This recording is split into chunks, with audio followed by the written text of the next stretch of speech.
بسم اللہ الرحمن الرحیم۔ ناظرین کرام، اسلام کا نور تابہ آہستہ آہستہ سلیم الفطرت لوگوں کے قلوب و اذہان کو منور کرتا جا رہا تھا۔ اسلام نے اپنی فطری حسن و جمال کی وجہ سے عظیم اور جلیل القدر مقدس ہستیوں کو اپنا گرویدہ بنا لیا تھا۔ ہر روز کوئی نہ کوئی ہستی دامن اسلام میں ضرور آتی اور مسلمانوں کی قوت میں دن بدن اضافہ ہو رہا تھا۔ نبی کریم صلی اللہ تعالیٰ علیہ وآلہ وسلم کو دو لوگوں کے دار اسلام میں داخل ہونے کی بڑی خواہش تھی۔ ان میں سے ایک تو حضرت سرکار سیدنا فاروق اعظم رضی اللہ تعالیٰ عنہ اور دوسرے سید الشہداء حضرت امیر حمزہ رضی اللہ تعالیٰ عنہ۔ یہ دو جلیل القدر ہستیاں تھیں کہ نبی پاک صلی اللہ علیہ وآلہ وسلم کی ہمہ وقت یہ خواہش رہتی تھی کہ کاش کہ یہ دونوں ہستیاں دار اسلام میں داخل ہو جائیں۔ حضرت امیر حمزہ رضی اللہ تعالیٰ عنہ، آپ کا قبول اسلام کا واقعہ بڑا ہی دلچسپ ہے۔ ناظرین کرام، اس کو ذرا سماعت فرمائیے۔ ایک روز نبی رحمت نور مجسم صلی اللہ علیہ وآلہ وسلم صفا کی پہاڑی پر تشریف لے گئے تو ادھر سے اس امت کا فرعون ابو جہل بھی آ ٹپکا اور اس نے نبی کریم صلی اللہ علیہ وآلہ وسلم کو دیکھتے ہی حضور علیہ السلام کی شان اقدس میں نازیبا کلمات کہنے شروع کر دیے۔ اس کے بعد حضور علیہ السلام نے صبر کا دامن نہ چھوڑا۔ جب اس سے رہا نہ گیا تو اس نے ایک ڈنڈا اٹھایا اور نبی پاک صلی اللہ تعالیٰ علیہ وآلہ وسلم کے جسم اطہر پر مارا اور مقدس خون اس سے بہنا شروع ہو گیا۔ حضور علیہ السلام نے پھر بھی صبر کا دامن نہیں چھوڑا۔ حضور علیہ السلام اسی حالت میں گھر میں تشریف لے آئے۔ اس کے چلے جانے کے بعد نبی پاک صلی اللہ تعالیٰ علیہ وآلہ وسلم اور ابو جہل کے درمیان میں جو معاملات ہوئے تھے تو ان کو عبداللہ بن جدعان جو ہے وہ اس کی لونڈی یہ سارا منظر دیکھ رہی تھی۔ چونکہ عبداللہ بن جدعان کا جو گھر تھا وہ کوہ صفا کے بالکل قریب تھا۔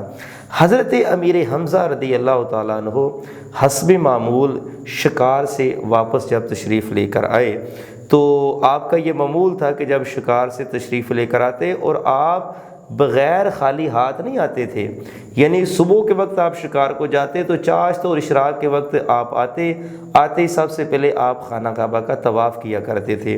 حسب معمول آپ جب آئے تو وہ جو لونڈی تھی اس نے راستہ روکا اور کہا، اے ابو امارہ، ابو امارہ آپ کی صاحبزادی ہے، تو ابو امارہ یعنی اے امارہ کے والد محترم، کہ آج تجھے پتہ ہے کہ تمہارے بھتیجے کے ساتھ ابو جہل نے کیسا وحشیانہ سلوک کیا ہے؟ تو حضرت امیر حمزہ نے کہا کہ مجھے وہ ساری بات بتائیے۔ اس نے سارا قصہ جو پیچھے بیان ہو چکا ہے وہ بتایا۔ حضرت امیر حمزہ رضی اللہ تعالیٰ عنہ نے وہ کمان لی اور ساتھ تیر لیے اور سیدھے ابو جہل کی طرف چل دیے۔ ابو جہل جو تھا وہ صحن حرم میں اپنے دوستوں کے ساتھ مشرکین مکہ اور چودھریوں اور وڈیروں کے ساتھ گپیں لگا رہا تھا، اور یقیناً حضور علیہ السلام کے ساتھ جو اس نے برا سلوک کیا تھا اس کے قصے کہانیاں ان کو بنا کر سنا رہا ہوگا۔ حضرت میرے حمزہ سیدھے گئے، اس کا گریبان پکڑا اور اس کے تھپڑوں کی بارش کر دی اور جو کمان تھی وہ اس کے سر پر ماری، اس کا خون بہنا شروع ہو گیا۔ قریش مکہ نے کہا کہ یہ تو کیا کر رہا ہے، یہ ہمارا سردار ہے۔ تو اس وقت آپ نے بڑے خوبصورت جملے ارشاد فرمایا، تو کیا سمجھتا ہے کہ میرا بھتیجا لاوارث ہے؟ ابھی حمزہ زندہ ہے، تو میرے بھتیجے کی طرف میلی آنکھ اٹھا کر نہیں دیکھنا چاہتا۔ اس نے آگے سے کہا کہ اے حمزہ، تجھے کیا ہو گیا ہے؟ کیا تو نے بھی اسلام قبول کر لیا ہے؟ تو آپ کی زبان سے بساختہ نکلا، آپ نے کہا ہاں میں نے بھی ان کا دین قبول کر لیا ہے، میں نے بھی اسلام قبول کر لیا ہے۔ یہ کہنے کے بعد آپ جب تشریف لے گئے، ساری رات اسی کشمکش میں گزری کہ میں نے تو کہہ دیا کہ میں نے اسلام قبول کر لیا ہے۔ پریشانی کے عالم میں جب صبح اٹھے، نبی کریم صلی اللہ تعالیٰ علیہ وآلہ وسلم سے ملاقات ہوئی تو سارا واقعہ حضور علیہ السلام کو سنایا اور کہا، اے بھتیجے، پریشان ہونے کی ضرورت نہیں ہے، میں نے تمہارا بدلہ لے لیا ہے۔ تو حضور علیہ السلام کے چہرے کے اوپر مسکراہٹ آئی اور حضور علیہ السلام نے ارشاد فرمایا، اے چچا، آپ نے میرا بدلہ ضرور لے لیا ہے، لیکن میں اس وجہ سے خوش نہیں ہوں۔ حضرت امیر حمزہ نے کہا، اے میرے بھتیجے، تجھے خوشی کس بات سے ہوگی؟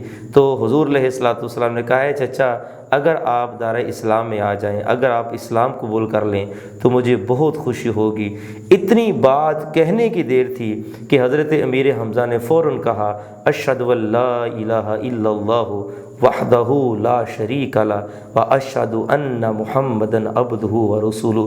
آپ نے کہا کہ میں گواہی دیتا ہوں کہ اللہ کے سوا کوئی عبادت کے لائق نہیں اور آپ اللہ کے رسول اور اس کے بندے ہیں۔